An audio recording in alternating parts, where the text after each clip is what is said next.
100 years ago, traveling at 60 miles per hour seemed impossible. Now a car has smashed through the sound barrier at 763 miles per hour.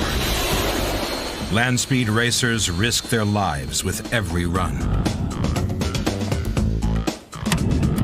This is one of the most difficult and dangerous contests on Earth.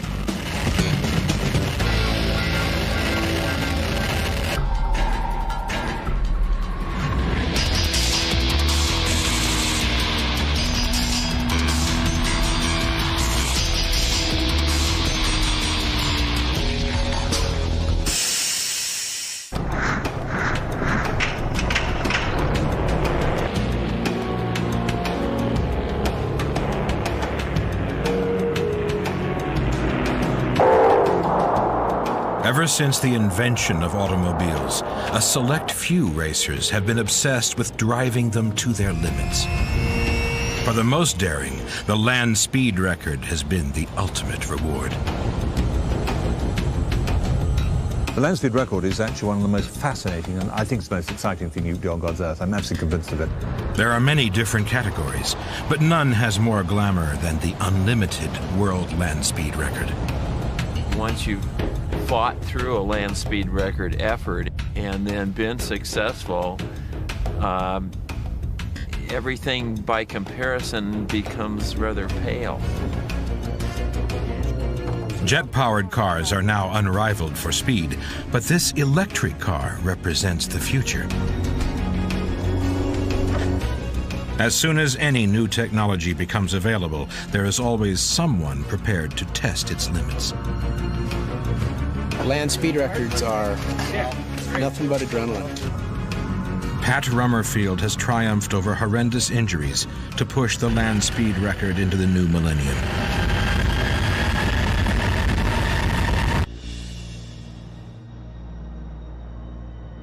The Bonneville Salt Flats in Utah have a long association with land speed racing. By the 1960s, the peaks surrounding Bonneville had begun to echo with the roar of exciting new technologies.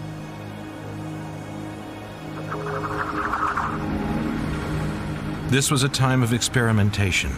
The need for speed drove teams towards ever more extreme methods of propulsion.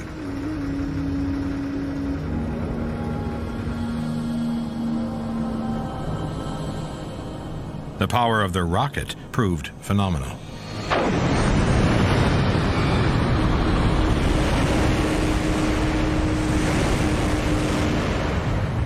But like a firework, once ignited, rockets cannot be turned off. It made them difficult to control, and they often caused serious damage to any machines they powered.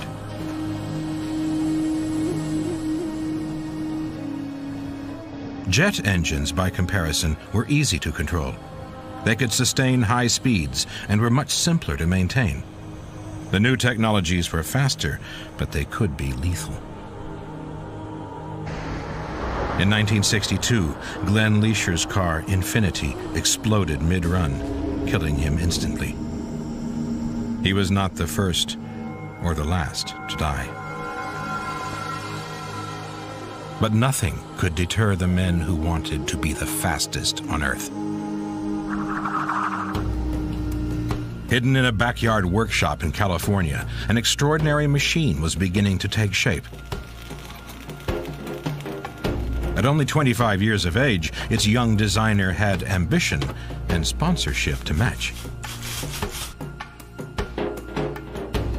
He'd grown up in awe of land speed legends like Malcolm Campbell and John Cobb, and was determined to get his own name in the record books.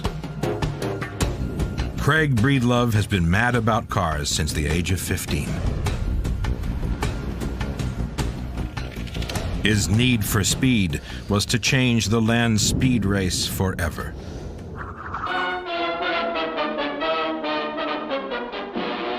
It's a car, believe it or not. In Los Angeles, Craig Breedlove unveils the Spirit of America, his jet-powered three-wheel streamliner designed to go 500 miles an hour or more. Breedlove will attempt to better the late John Cobb's 15-year-old mark of 394 miles an hour and bring home to America the world land speed record. All America is with you, Craig. Good luck.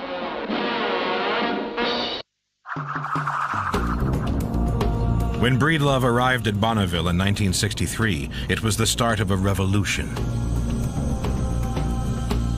My take on the thing was to pull it a little bit away from the automotive arena and bring more of the aircraft technology into it. The FIA, Land Speed's ruling body, refused to certify Breedlove's creation. It looked like an aeroplane, only had 3 wheels, and most shocking of all, its engine did not power the wheels directly. It was a pretty scary thing for me. I was 25 years old at the time. I'd never driven a jet engine car. Of course, not many people had.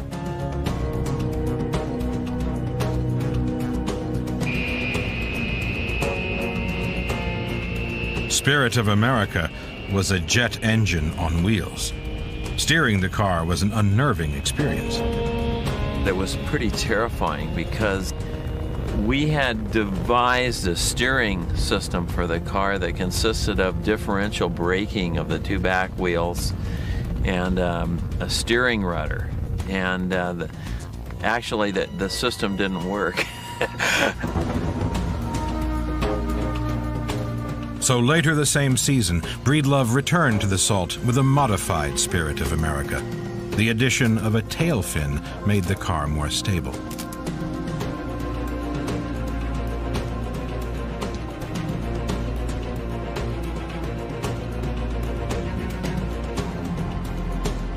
To get a record, a racer must drive through a measured mile both ways inside an hour. On August 5, 1963, Craig Breedlove made a 2-way average of 407.447 miles per hour.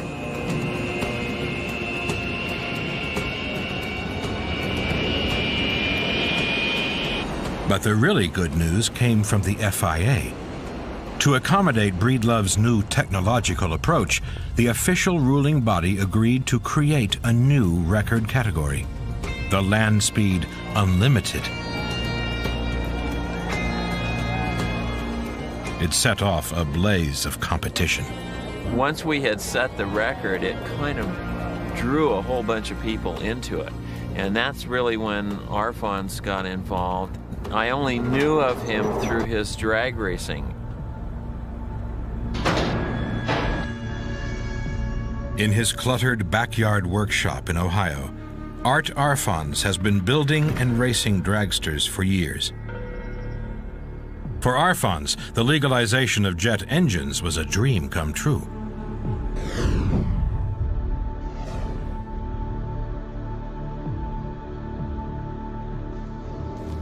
Even today, Arfons is obsessed with engines of all types, jet, prop, or piston. His skill in matching the right engine to the right car is legendary. Power has always been the instigator of my getting involved.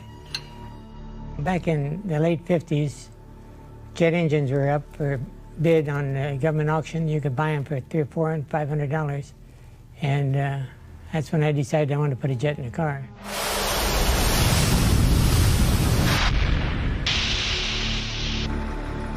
In October 1964, Art Arfons arrived on the Bonneville Salt Flats behind the wheel of his own jet car, the Green Monster. Built from reconditioned parts and scrap metal, it cost a fraction of Breedlove's Spirit of America. But Arfons and the Green Monster were a formidable force, pushing the unlimited record even higher with a 2-way average of 434 miles per hour. The adrenaline was addictive. Once you've got the feel of going fast and accelerating, you can't give it up. I think I'm stuck with it forever. By taking Breedlove's record, Arfons had sparked the most hotly contested duel in land speed history. Well, obviously, he got my attention, and we didn't know what Art's potential was. He certainly had a much more powerful engine than we had. Breedlove returned to Bonneville. The land speed was no longer just about men and their machines, but a battleground for manufacturing giants. It was not only the competition between the Art and myself, but it was competition between Goodyear Tire and Rubber Company and Firestone, who were competing to have the fastest tire in the world. And so that provided the funding to enable us to do that. Without the sponsorship, we wouldn't have been able to go for it. Firestone took a big stake in Arfon's car. Goodyear sponsored Breedlove, who was determined to beat Arfons and win back his land speed crown. He had been the first over 400 miles per hour. Now he wanted to be the first past 500.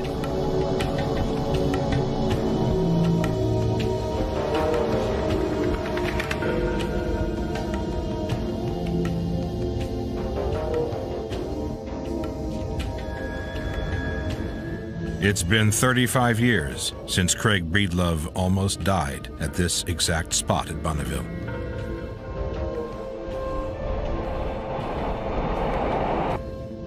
On October 15th, 1964, he fired up Spirit of America to retake the world record.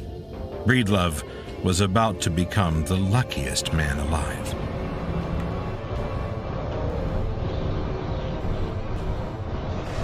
By increasing his power setting for the return run, Craig knows that he is within reach of an over 500-mile-an-hour record.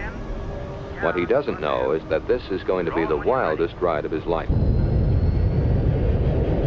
It was the return run of an official record attempt, and he was flying. On course, looking good. Here he comes, moving fast. He's looking good. He's roaring. He cleared the measured mile with a new world record of 526 miles per hour. Then everything went wrong. Something came off of the car. He lost his chute. He lost his chute. Seconds later, Breedlove's emergency parachute also failed. He's going too fast for his brakes to hold. He's out of control. I was coming from the speed course down behind me, and I was still well over 300 miles an hour. Man, he's really moving. And my problem is that the closer and closer I got to this row of phone poles, the closer and closer they got together. I got to the point where I was thinking, God, I just hope I can get the nose of the car between two of them. He narrowly missed the first set of telephone poles at over 300 miles per hour. There was no way to slow down, and suddenly there was a second set of poles. I knew it was going to be quite a collision. I mean, this is a substantial object. And it just went bang like that, and there was just no phone pole.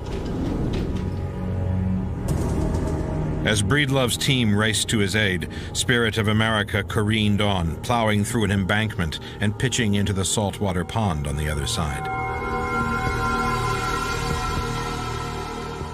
Once I hit this embankment, it shot the nose of the car up into the air, and this is at a speed well over 200. The car hit the water and skipped one time, just like a stone. And then the next time it hit, it just grabbed onto it, and of course the nose went right under. That pole just steered off like nothing, boom, and no pole. And I thought, oh my, another chance. I looked up.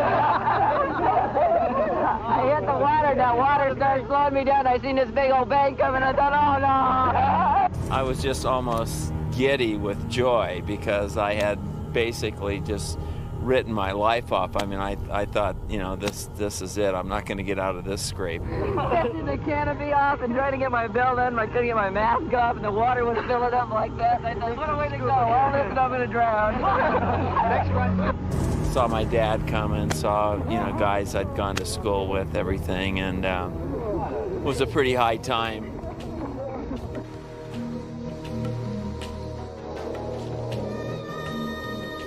We had the record, wrecked the car, but, it was a good day.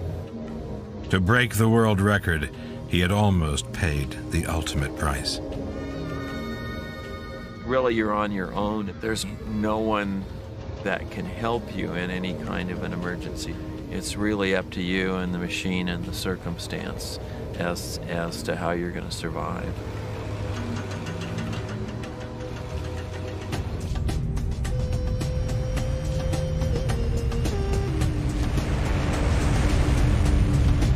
Just 2 weeks after Breedlove almost died regaining his crown, Arfons took the record back. Breedlove wasted no time. Only 13 months after the crash, he rolled a brand new Spirit of America out onto the Bonneville Salt Flats.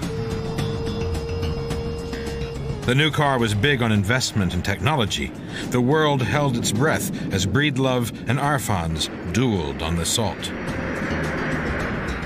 Over the next 2 weeks, they drove their machines to greater and greater speeds. The only limit was how far they dare push themselves. Finally, Breedlove became the first official record holder to reach 600 miles per hour. A new page for the record book, and a new entry for the special page that belongs to Craig Breedlove. Then, at the height of the duel, Arfons' luck finally ran out. Arfons himself had seen it coming.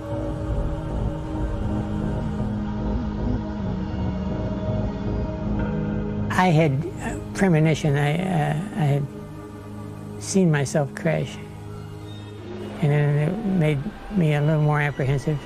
But I went out and got in the car. When I started the engine, I didn't worry about it at all. Arfons entered the measured mile at breathtaking speed, easily the fastest any car had ever been. But the stress on the car was too much. Seconds after leaving the starting line, disaster struck without warning.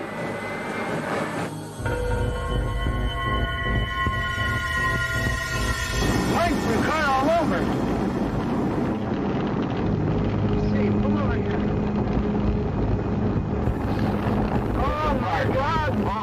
Incredibly, Arfons was cut from the wreckage alive. He'd survived a crash at an amazing 610 miles per hour. I never knew it was going over. I lost the front wheel and it dug in and did a flip and went 527 feet before it ever hit the ground again. It's a long way to throw a 3-ton car. It was the highest speed crash ever survived on land. But as Arfons was stretchered away, his only concern was for his beloved car, strewn in pieces across the salt. It's almost like it was a child belonged to me. I really had an attachment to the car. And it sure hurt when I seen it all wadded up in a pile of junk. It's like losing a child. With the death of the Green Monster, Art Arfons never again attempted the unlimited land speed record. It marked the close of the greatest battle in the sport's history. But the jet engine was here to stay.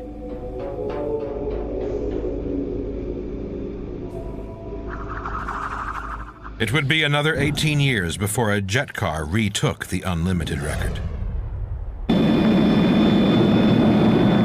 For Richard Noble, the record was as much about national pride as personal ambition. What had happened is, really since Donald Campbell in 1964, Britain had just run away from the land speed record. The Americans had now increased the land speed record by 50%, and the Brits did a very British thing and tried to pretend it never happened.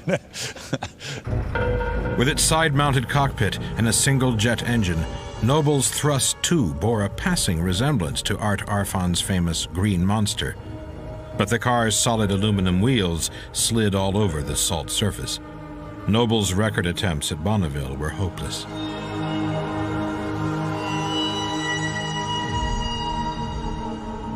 It was at Black Rock Desert in Nevada that his fortune would change. When Noble first set eyes on the dry-baked surface, he knew he'd found the perfect ground for his car. On October 4th, 1983, he realized a childhood dream. It's an extraordinary experience, absolutely extraordinary. With your right foot, you slam, accelerate right down to max burner, max power, and then suddenly this huge afterburner lights you with an enormous flame, and you're off. And between 0 and 350 miles an hour, the car's all over the place.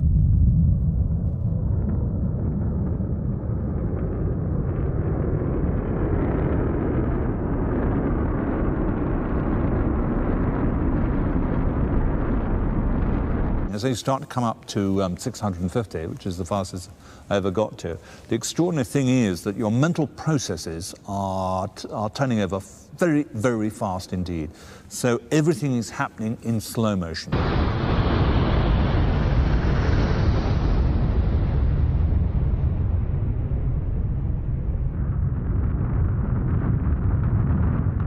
You go through the measured mile, and then the fun starts, because then you've got to stop. You see, you're losing speed at about 130 miles an hour per second.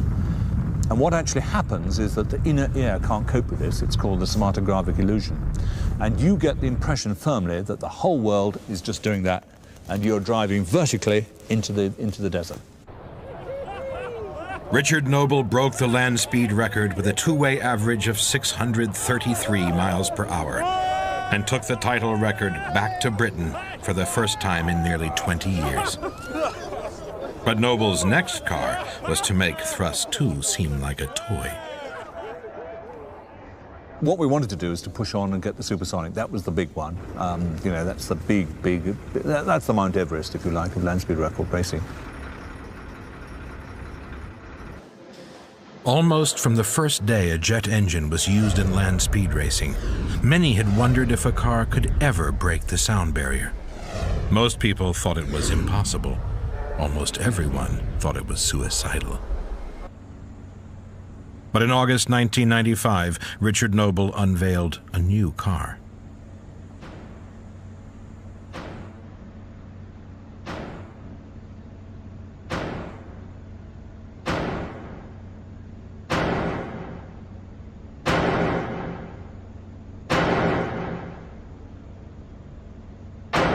This is Thrust SSC, the supersonic car. Undertaking a project like this is just an enormous, enormous undertaking. I mean, for instance, with the Thrust 2 project, we involved 225 companies. With this one, it was 231. A huge industrial enterprise has got to be put together to actually support it. Managing such a complex project meant Noble had to vacate the hot seat of the car itself. That was a job that would demand the skills of a specialist.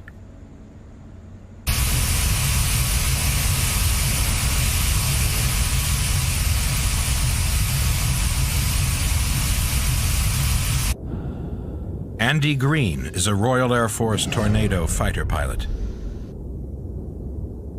Breaking the speed of sound is part of his daily routine. When Green was offered the chance to drive a car at over 750 miles per hour, he leaped at the opportunity.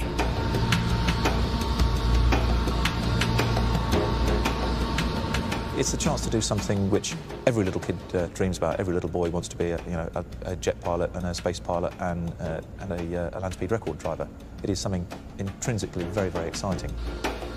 Controlling a modern jet fighter demands concentration and discipline. Green's Air Force training made him ideally suited for the task ahead. As a fast jet pilot, you're part of a very large team. I fly with a navigator, so myself, my navigator, then the ground crew who services the airplane. That also runs onto the mental side of not actually being frightened of driving the biggest car you've ever sat in, because it's the biggest ever. For me, to be not frightened of that was essential, because I had to be comfortable in it, had to operate in it. Richard Noble knew that Green was the man for the job. He got 1,000 hours of flying fighters. He was used to controlling this sort of machinery. Mind you, in the air, of course, you've got quite a bit more space to it. You sort yourself out when things go wrong. You're not on the ground, you know, with your backside just a few inches off the deck. Traveling at the speed of sound generates an enormous shockwave. It was the effect this might have on Thrust SSC that was the team's greatest worry. Okay, here we are, flying at about 350 miles an hour, 250 feet above the sea, and we're going to accelerate to supersonic, faster than the speed of sound. That's about 750 miles an hour. The problem with that is, as you approach the speed of sound, at about 700 miles an hour, you get huge pressure waves starting to build up on the front of the aeroplane, which eventually causes a so-called sound barrier and makes the sonic boom created by all sonic vehicles.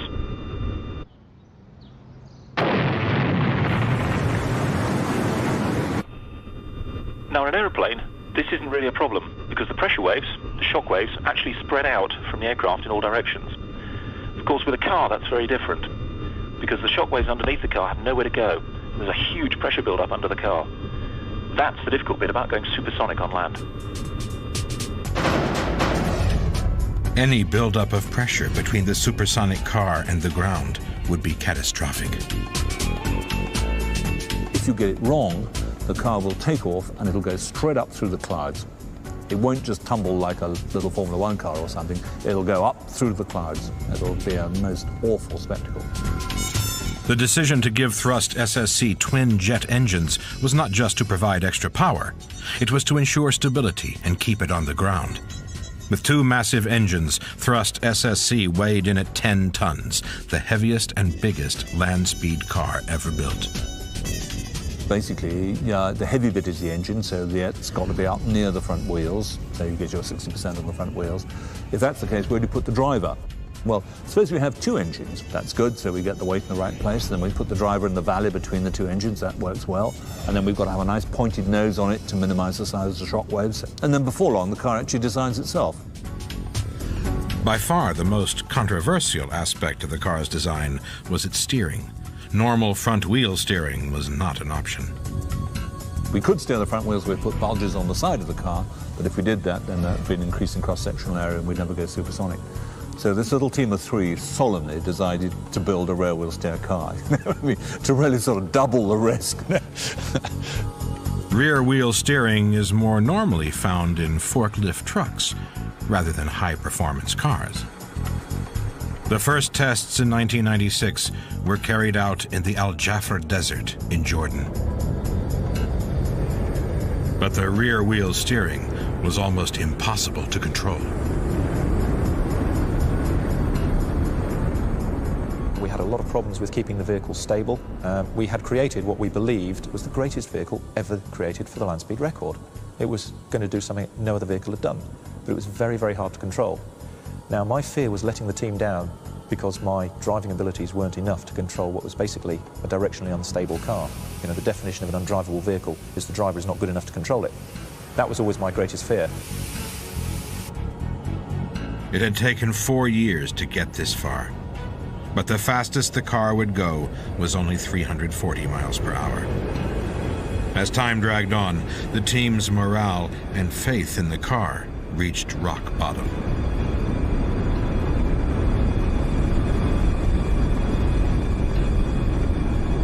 The team, having built the car, was so thrilled with it that they couldn't conceive a situation where anything would go wrong. From now on, you know, just get it out there and we just do it and come home after lunch, you know, that sort of thing.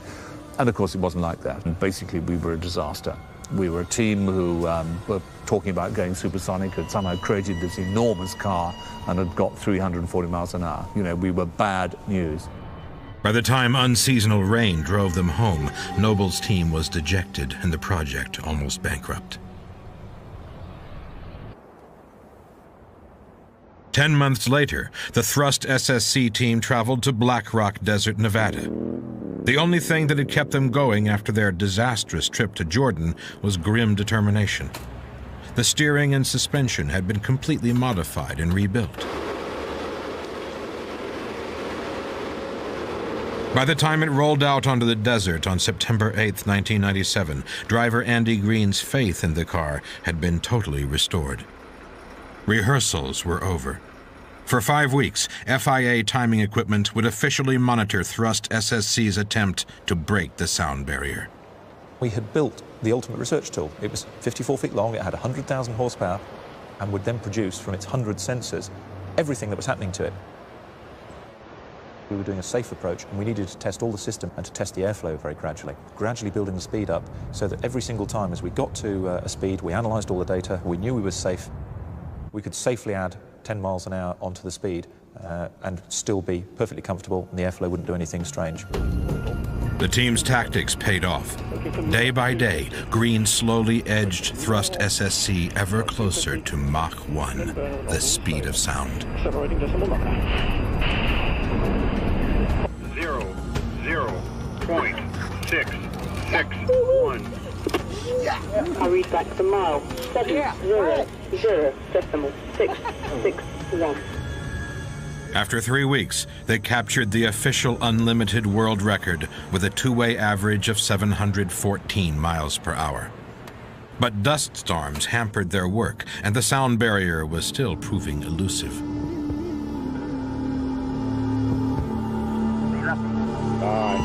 What's the team really called?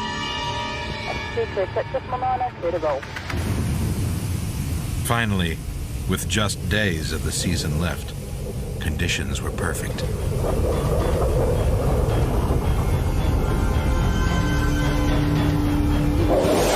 At last, as Green tore through the measured mile, the desert echoed to the sound of a sonic boom.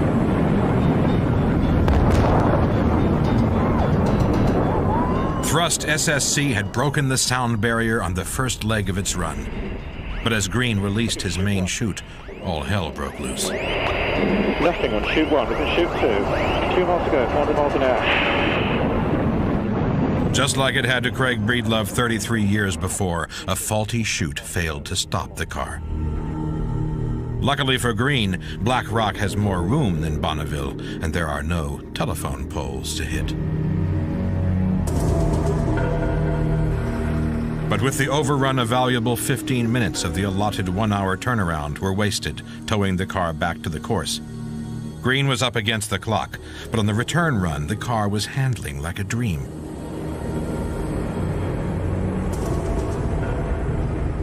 As he shot through the measured mile with a speed of 760 miles per hour, a second boom confirmed they had another supersonic run. Their excitement was short-lived. Unfortunately, I cannot do that. You missed it by about a minute. Yeah, it's a shame. Good effort. Just 49.6 seconds over the hour, FIA officials disallowed the record. But the run had not been a waste. An aerial photograph had captured this incredible sight.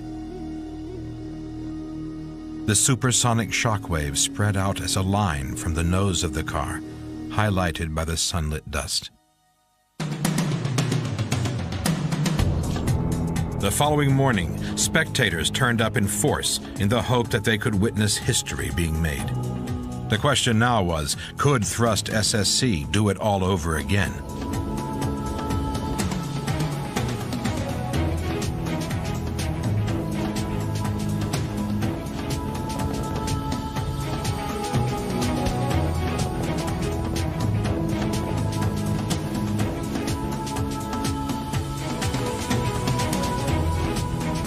The first run was flawless. Thrust SSC went as straight as an arrow, covering the measured mile in just 5 seconds. No instability, no chute failure, and another sonic boom. Pit station, the provisional Mach number is a 1.015. You witnessed a supersonic run there. The clock is going now. We've been 5 minutes, 26 seconds since the car entered the measured mile. We've got to be back within the hour.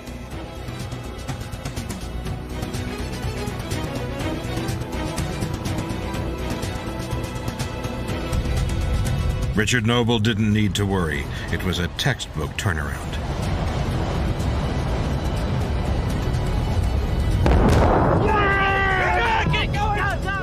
Leaving the end of the measured mile, I knew that we'd been comfortably supersonic. We'd been faster than ever. That was the fastest run ever. Very aware of the fact we had just made history. We'd just achieved everything we set out to. But I couldn't even for a second sit back and say, yeah, great, because I'm doing 770 miles an hour, and I've got to slow this car down safely to a halt. And average for the mile, 763.035.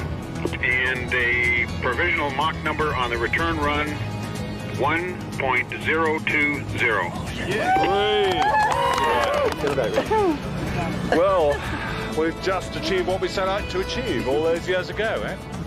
It's really something. It was the most awe-inspiring, humbling experience you can imagine. Everybody went berserk. The ambulance plane was sort of flying around doing wingovers. You know, everybody was just so excited. It was just a fantastic moment, you know. This was a bit of world history, a tiny little bit of world history. And everybody was celebrating. It was just brilliant. For Andy Green, it was the achievement of a lifetime.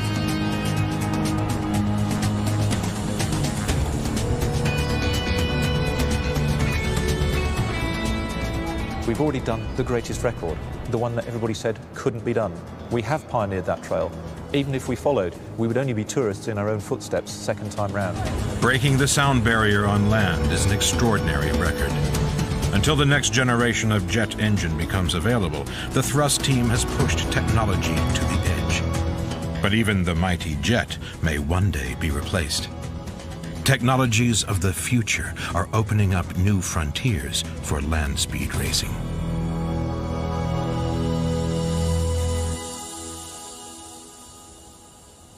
Back in 1898, the very first vehicle to hold the land speed record was an electric car. Over 100 years later, technology has come full circle. Pat Rummerfield is the man at the controls of a car actively pushing the frontiers of technology, and it's no toy.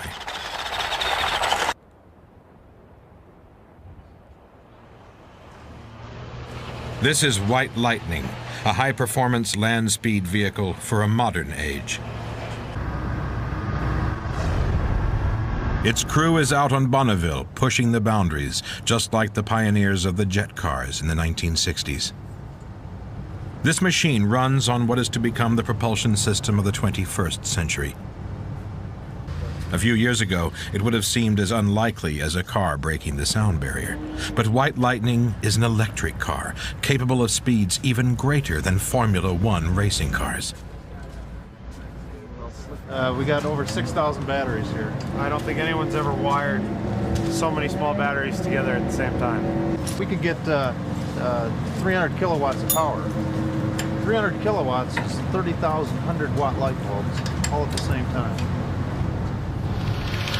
Attempting the electric land speed record once seemed impossible for Pat Rummerfield. But for him, battling the odds is nothing new. Doctors are amazed that he's alive at all.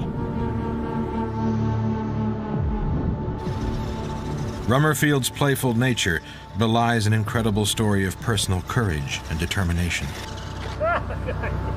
Got it.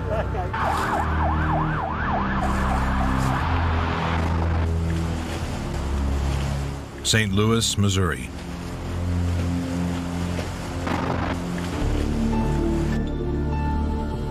Rummerfield has become something of a test subject.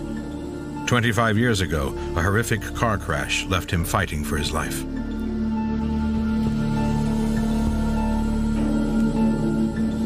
My best friend was driving my Corvette, and we went up onto the freeway doing about 135 miles an hour.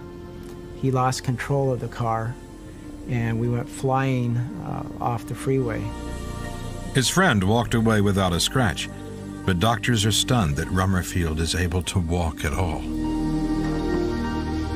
On the initial impact, I had a wine bottle stuck between my legs, and as I was hanging on, the initial impact slammed my head down between my legs, hitting the wine bottle, popping this eye out of the socket. It just popped it out.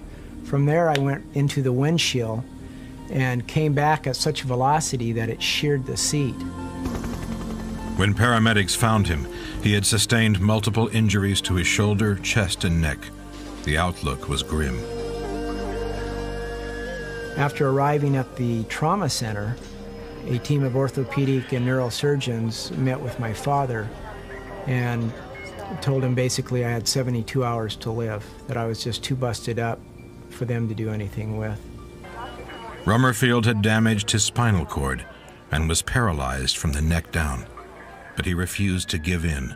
Defying the odds, his 72-hour life expectancy stretched first to 3 weeks, then 3 months. I asked them to put the x-ray of my neck, of my cervical, up over my bed. And I'd lay there and I'd look at that x-ray and I'd say, everything's going to be okay, don't panic. I was laying there daydreaming about racing cars and playing basketball when all of a sudden my left big toe moved. And it was just like that. There was unbelievable pain. It felt like I was being electrocuted.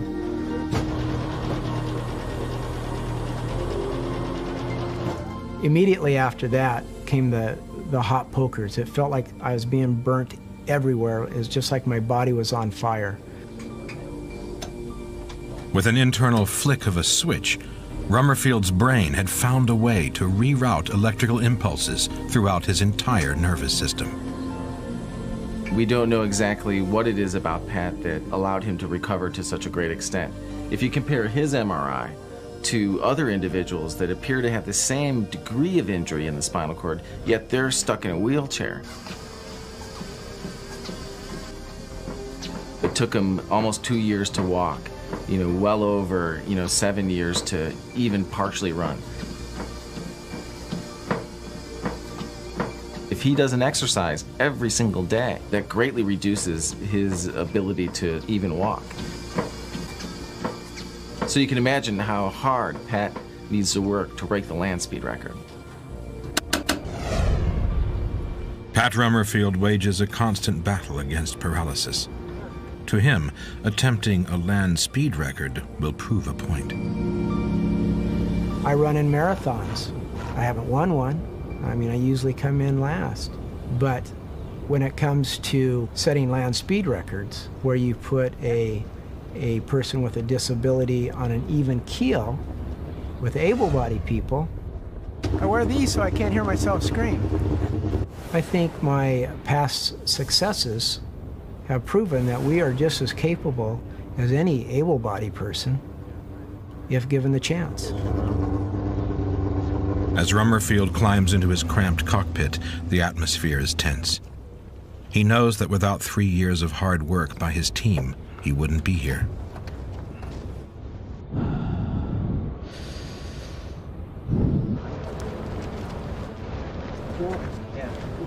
Spending time away from his strict exercise regime is taking its toll. Because of his spinal injuries, Rummerfield's body feels the effects of fatigue more than most. For him, an attempt at the record cannot start soon enough. You won't have any problem with it, I don't think. But it's rough down by the 5 on the left side. It's a little bumpy. It's starting to get bumpy. With my background, the first couple times that I drove the White Lightning back in the early years, I'm pretty sure the first couple runs, I probably held my breath the whole way.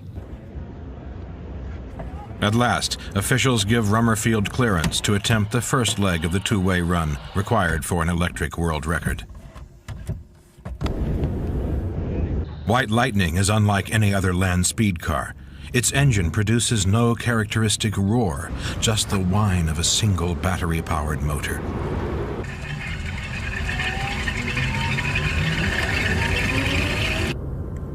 From the outside, the car is almost stealth-like.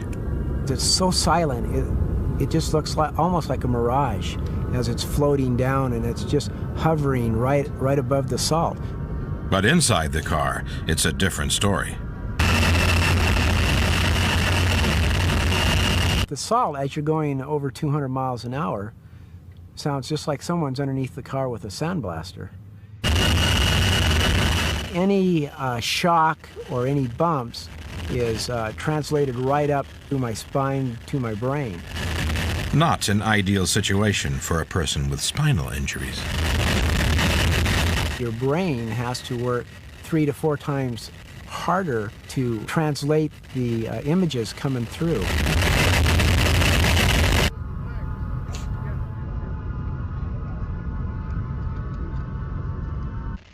You're so fiercely concentrating on peering out that window, searching for the mile markers, and you don't take your foot off the accelerator unless you absolutely have to. It's a very fast run. But the car is so quiet that the support team has trouble picking it out as it glides across the salt.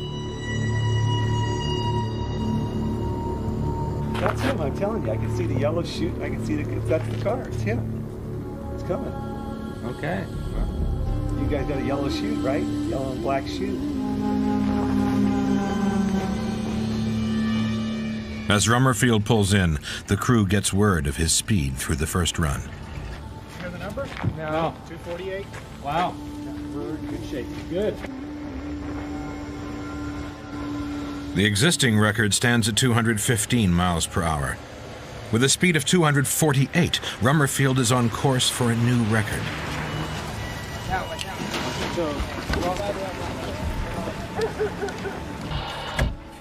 The challenge now is to get the car repowered in time for a return run. If the car doesn't make the second run back through the mile within 1 hour, they'll miss the record.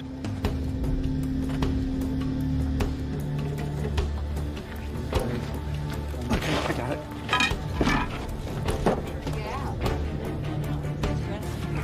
Exhausted, Pat Rummerfield remains inside White Lightning as the crew replaces 20 racks of batteries and runs systems checks.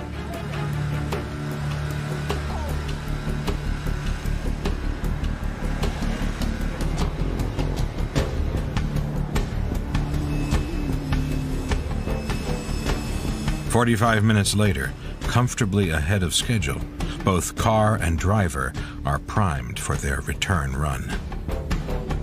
Just as easy to push it. If you want us to push it, we'll push it. Rider first time. We're going to send the electric car. Yep. Good luck, Patty.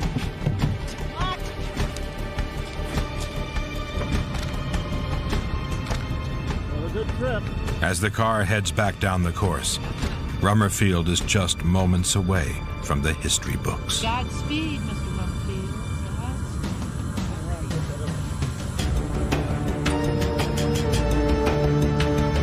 Rummerfield knows he's fast, but the official time will be the one handed down by the FIA timing station.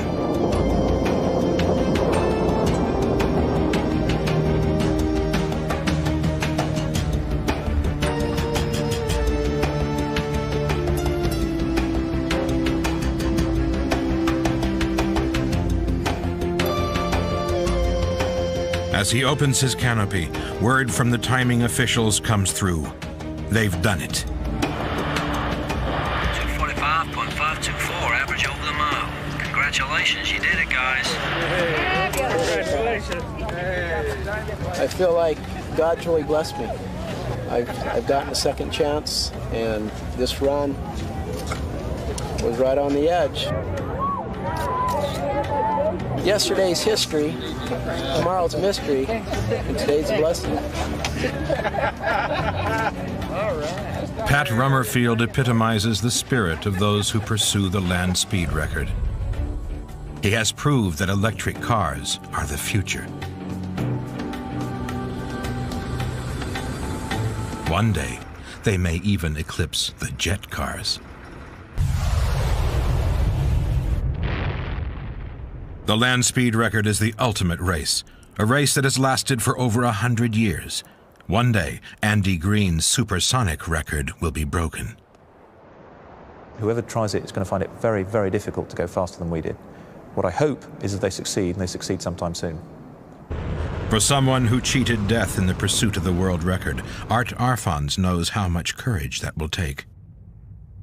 I think it's going to sit there for a while. A long while. The only limit Craig Breedlove foresees is that of the human spirit. As long as someone is willing to build the car and go forward, and they can find the funding to do it, the land speed record is something that'll just perpetuate. There's only one thing that can guarantee our failure. That's if we quit. For those in the pursuit of land speed, human nature will never let that happen.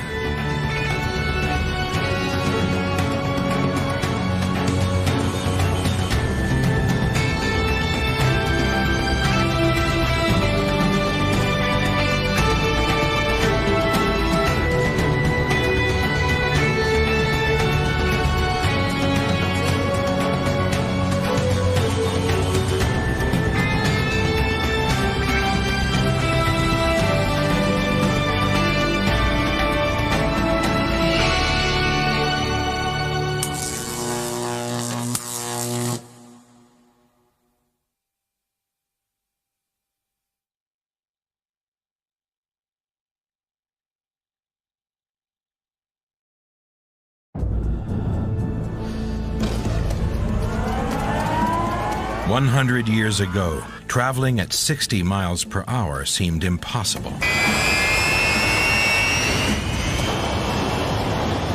Now a car has smashed through the sound barrier at 763 miles per hour. Land speed racers risk their lives with every run. This is one of the most difficult and dangerous contests on Earth.